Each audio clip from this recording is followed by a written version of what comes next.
आहे। राज्यभरातून पर्यटक महाबळेश्वरमध्ये दाखल होत आहेत। महाबळेश्वरमधील प्रसिद्ध लिंगमळा धबधबा पाहण्यासाठी पर्यटकांनी मोठी गर्दी केली आहे। दरम्यान लिंगमळा धबधबा परिसरातून आढावा घेतलेला आहे आपले प्रतिनिधी सचिन जाधव यांनी।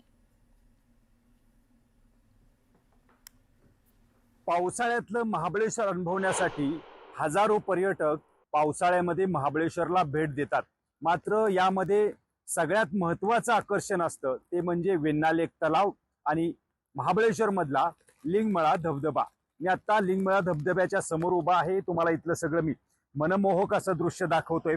आपण पाहू शकता हा लिंगमळा धबधबा आहे जो वेण्णा लेक तलाव भरल्यानंतर या ठिकाणी प्रवाहित होतो। वेण्णा लेक मधलं पाणीच पुढं वेण्णा नदीमधून कनेर धरणाला जाऊन मिळतं आणि लिंगमळा परिसरामध्ये हा धबधबा आपल्याला पाहायला मिळतो। आणि हा धबधबा पाहण्यासाठी हे धबधब्याचं मनमोहक रूप पाहण्यासाठी अनेक पर्यटक खरं पाहायला गेलं तर महाबळेश्वरमध्ये आल्यानंतर या ठिकाणाला भेट देत असतात। आपण पाहू शकतो सुमारे 500 फूट उंचीवरून हा धबधबा कोसळतोय।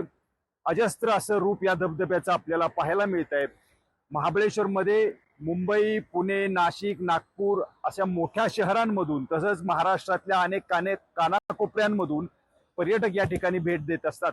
आणि हा धबधबा धबधब्याचं रूप जे आहे, धबधबा जो प्रवाहित होतोय याचं रूप डोळ्यामध्ये साठवून घेण्याचा प्रयत्न करतात। या ठिकाणी फोटोग्राफी सुद्धा केली जाते। कॅमेरामन तुषार जाधव समी, सचिन जाधव, न्यूज 18 लोकमत, महाबळेश्वर, सातारा।